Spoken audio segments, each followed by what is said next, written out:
بسم اللہ الرحمن الرحیم اللہم صلی علی محمد وآل محمد وعجل فرجہم۔ میں آج مطالعہ کر رہا تھا اخلاقیات کا، تو دو آیات نگاہ سے گزریں اور ایک روایت جو کہ انتہائی قابل غور قابل فکر ہیں، تو میں نے سوچا کیوں نہ ان روایات کو جو کہ اخلاقیات کے اعتبار سے ہمارے لیے بہترین نصیحت کا موجب ہیں، تو مومنین سے بھی ان کو ضرور شیئر کیا جائے۔ خداوند عالم انسان کی ذاتی نفسی خواہشات کی مذمت فرماتے ہوئے قرآن مجید میں ارشاد فرماتا ہے کہ وَلَا تَتَّبِعِ الْهَوَىٰ فَيُضِلَّكَ عَن سَبِيلِ اللَّهِ،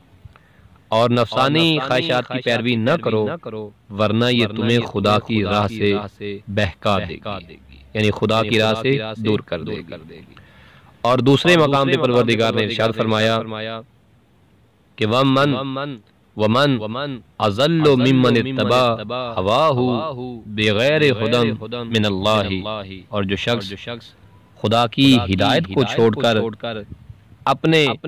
حواس میں نفسانی خواہشات کی پیروی کرنے لگ جائے، اس سے زیادہ گمراہ کون ہو۔ یہ وہ دو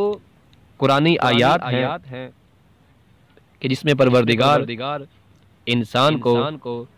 یہ بتا رہا ہے کہ اس نے کس راستے پہ عمل کر کے ہدایت پانی ہے، اور کون سا راستہ ہے جو اسے اللہ سے دور کر دے گا اور وہ گمراہ ہو جائے گا۔ اور جو لوگ گمراہ ہوتے ہیں، جو دنیا میں بھٹک رہے ہیں، ان کی بھی پروردگار نے اس آیت کے اندر جو ہے وہ تشخیص کر دی ہے، علامت بتا دی ہے کہ یہ وہی لوگ ہیں جو گمراہ ہیں، کس بنا پہ کہ نفسانی خواہشات کی یہ پیروی کرتے ہیں۔ اصول کافی کے اندر ایک روایت ہے اور سرکار امام محمد باقر علیہ السلام سے نقل ہوئی ہے۔ آپ علیہ السلام فرماتے ہیں کہ قال رسول اللہ صلی اللہ علیہ وآلہ وسلم یقول اللہ عز وجل، کہ رسول خدا صلی اللہ علیہ وآلہ وسلم کا ارشاد گرامی ہے کہ خداوند عالم فرماتا ہے، یعنی امام باقر نقل کر رہے ہیں رسول اسلام سے، اور رسول اسلام فرما رہے ہیں کہ اللہ یوں فرماتا ہے۔ اب یہ جو حدیث ہے، یہ جو روایت ہے، بہت ہی قابل غور ہے۔ ایک ایک لفظ، ایک ایک کلمہ جو ہے اس کے اندر ہدایت، اور انسان جن راستوں پہ جن وجوہات کی بنا پہ گمراہ ہو جاتا ہے،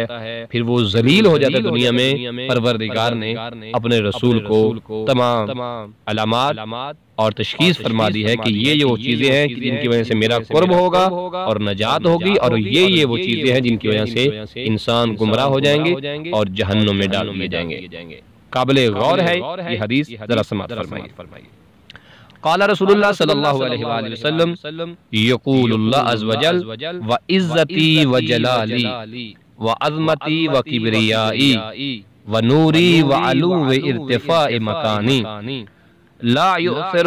عبد ہواہ علی ہوایا الا شتت علیہ امرہ ولبست علیہ دنیاہ فشغلت قلبہ بہا ولم اوتی منہا الا ما قدرت لہو۔ اب یہ وہ نقطہ ہے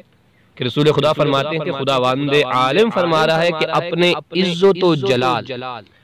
عظمت کبریائی، اور خدا کہہ رہا ہے کہ مجھے میری منزلت کی قسم، میں اپنی منزلت کی قسم اور اپنی بلندی کی قسم کھاتا ہوں کہ جو بندہ اپنی خواہش کو میری خواہش پر مقدم کرے گا، یعنی اللہ چاہ رہا ہے کہ یہ فجر کی نماز پہ اٹھے اور یہ شخص سو رہا، اللہ چاہ رہا ہے کہ یہ حرام نہ کرے لیکن اس کا نفس چاہ رہا ہے کہ یہ حرام کرے، اللہ چاہ رہا ہے کہ غیر محرم اگر آ رہی ہے تو نگاہوں کو جھکا لے، یہ اس کا نفس کہتا نہیں، آنکھوں کو پھاڑ کے اس کو دیکھے۔ پروردگار چاہتا ہے کہ جب گانا آئے تو یہ کانوں کو بند کر لے، لیکن نفس کہتا ہے کہ نہیں، بڑے مزے سے تو گانوں کو سن۔ پروردگار کہتا ہے کہ جب تیرے زبان پہ گالی آئے تو زبان کو بند کر لے، منہ ہونٹوں کو بند کر لے، منہ بند کر لے، لیکن نفس کہتا ہے نہیں، اس نے ایک گالی نکالی، تم 4-5 گالی نکالو۔ ایسے افراد کی مذمت خود ذات پروردگار فرما رہی ہے کہ جو بندہ اپنی خواہش کو میری خواہش پر مقدم کرے گا، جو میں کہہ رہا ہوں وہ نہیں کرے گا، جو اس کا نفس کہہ رہا ہے وہ کرے گا۔ اب ایسے بندے کے ساتھ پروردگار کیا کرے گا؟ اتنی قسمیں کھانے کے بعد خدا کہتا ہے کہ جو بندہ اپنی خواہش کو میری خواہش پر مقدم کرے گا، میں اس کے امور کو جو ہے وہ خراب کر دوں گا اور اس کی دنیا کو درہم برہم کر دوں گا، اس کے دل کو دنیا میں مشغول کر دوں گا، دنیا میں وہ مشغول ہو جائے گا اس کا دل، اور اسے دنیا سے صرف اتنا ہی دوں گا جو اس کے لیے مقرر کر چکا ہوں۔ اس کے بعد آگے پروردگار ارشاد فرماتا ہے وَعِزَّتِي وَجَلَالِي وَعَظْمَتِي وَنُورِي وَعُلُوِّي وَارْتِفَاعِ مَقَامِي لَا يُؤْثِرُ عَبْدٌ هَوَايَ عَلَى هَوَاءٍ إِلَّا اسْتَحْفَظْتُهُ مَلَائِكَتِي وَكَفَّلْتُ السَّمَاوَاتِ وَالْأَرْضِينَ رِزْقَهُ وَكُنْتُ لَهُ مِنْ وَرَاءِ تِجَارَةِ كُلِّ تَاجِرٍ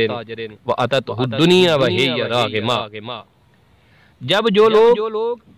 پروردگار کی خواہش کو چھوڑ کے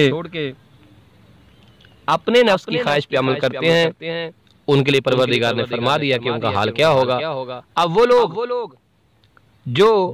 اللہ کی خواہش کا احترام کرتے ہیں، ان کے بارے میں پروردگار کیا ارشاد فرماتا ہے کہ میں اپنی عزت و جلال، عظمت و نور اور اپنی منزلت کی بلندی کی قسم کھا کر کہتا ہوں، یعنی اللہ کہہ رہا ہے کہ جو بندہ میری خواہش کو اپنی خواہش پر مقدم کرے، اس کا دل کہہ رہا ہے کہ نہیں اٹھنا نماز کے لیے، لیکن اللہ کا حکم یہ، اللہ کی خواہش ہے کہ میرا بندہ اٹھے۔ اب اس نے اپنے نفس کی خواہش پہ اللہ کی خواہش کو مقدم کیا۔ نفس نے کہا 4 روٹیاں کھانی ہیں، 3 روٹیاں کھانی ہیں، اور اللہ نے کہا نہیں، دیکھ کوئی ہمسایہ بھوکا تو نہیں ہے، کوئی غریب تو نہیں ہے، تو پیٹ بھر کے سو جائے اور کوئی بھوکا سو جائے۔ میں اللہ چاہتا ہوں تو بھی کھا لیکن غربا کو بھی دے، تو بھی عیش کر لیکن غربا کی مدد بھی کر۔ اب یہ یہاں شخص کیا کر رہا ہے؟ یہ اللہ کی خواہش کا احترام کر رہا ہے۔ اگر اپنے بچوں کے 2 سوٹ بنوا رہا ہے، حیثیت ہے، ایک غریب کو بھی ایک خدا کے نام پہ اس کی مدد کر رہا ہے، اسے سوٹ دے رہا ہے، کھانا دے رہا ہے، مالی مدد کر رہا ہے، یا دیگر جو ذرائع ہے۔ اب پروردگار فرما رہا ہے کہ میں اپنی عزت بلندی کی قسم کھا کر کہتا ہوں کہ جو بندہ میری خواہش کو اپنی خواہش پر مقدم کرے گا، میرے ملائکہ اس کی حفاظت کریں گے، آسمان و زمین میں اس کی روزی کے کفیل بن جائیں گے۔ کون؟ ملائکہ۔ اور میں اس کے لیے ہر تاجر کی تجارت کے پیچھے ہوں گا، یعنی جتنا فائدہ میں تاجر کو دوں گا، اس تاجر کے فائدے میں اس بندے کا فائدہ رکھوں گا۔ کس بندے کا؟ جو اللہ کی خواہش پر اپنی خواہش مقدم نہیں کر رہا بلکہ اپنی خواہش پر اللہ کی خواہش کو مقدم کر رہا ہے، یعنی میں اس کے لیے تجارت کروں گا اور اس کو روزی پہنچاؤں گا۔ اللہ خود ضمانت لے رہا ہے، اور دنیا اس کے پاس ذلیل اور مطیع ہو کر آئے گی، یعنی باوجود اس شخص کا دل دنیا کی طرف مائل ہی نہیں ہے، پھر بھی دنیا ذلیل و خوار ہو کے اس کے پاس آ جائے گی۔ پھر فرمایا کہ یہ مولا متقیان سے روایت ہے کہ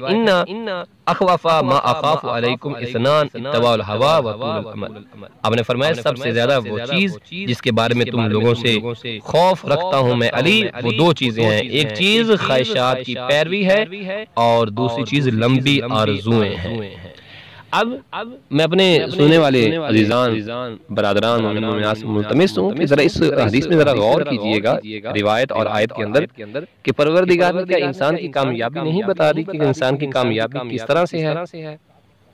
کن چیزوں کی وجہ سے وہ دنیا اور آخرت میں ذلیل ہوگا، اور کن چیزوں کی وجہ سے وہ دنیا اور آخرت میں جو ہے وہ کامیابی اور عزت و آبرو والا ٹھہرے گا۔ 2 ہی چیزیں ہیں کہ جو کام انسان انجام دے رہا ہے وہ انجام دیتے وقت سوچے یہ کام جو میں کر رہا ہوں اس سے اللہ راضی ہے یا نہیں، کہیں ایسا تو نہیں جو میں کر رہا ہوں اللہ چاہتا ہے کہ میں یہ نہ کروں اور میں یہ کر رہا ہوں۔ اگر ایسا ہے پھر اللہ کی خواہش کو مقدم کیجیے، اگر اللہ چاہتا ہے کہ کرو اور نفس کہتا ہے نہ کرو پھر کرو، اور اگر اللہ کہتا ہے نہیں کرو اور نفس کہتا ہے کرو پھر اس کو نہیں کرو، کیونکہ تمہارا اللہ چاہتا ہے، تمہارا رب چاہتا ہے کہ وہ کام نہ کیا جائے۔ ہر کام کو کرتے وقت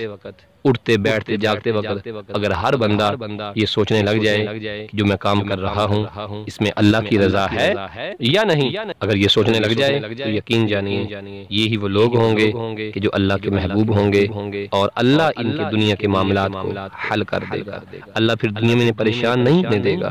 دنیا کے ہاتھوں یہ ذلیل و رسوا نہیں ہوں گے، بلکہ پروردگار ان کی عزت اور ان کی آبرو کی بھی حفاظت کرے گا اور ان کے معاملات کو بھی حل کر دے گا۔ یہ مطالعہ کر رہا تھا، ایک اچھی حدیث تھی، میں نے کہا مومنین سے شیئر کروں، جو سننے والے ہیں ہم سے التماس ہے ایک سورۃ فاتحہ 3 دفعہ قل هو اللہ تمام مرحومین بخصوص بندہ گنہگار کے والد بزرگوار مرحوم سید سخی حسین ابن عرب حسین کے اصال ثواب کے لیے سورۃ فاتحہ اور ایک دفعہ درود پاک ضرور پڑھیں۔ اللہم صلی علی محمد وعلی محمد، بسم اللہ الرحمن الرحیم، الحمدللہ رب العالمین۔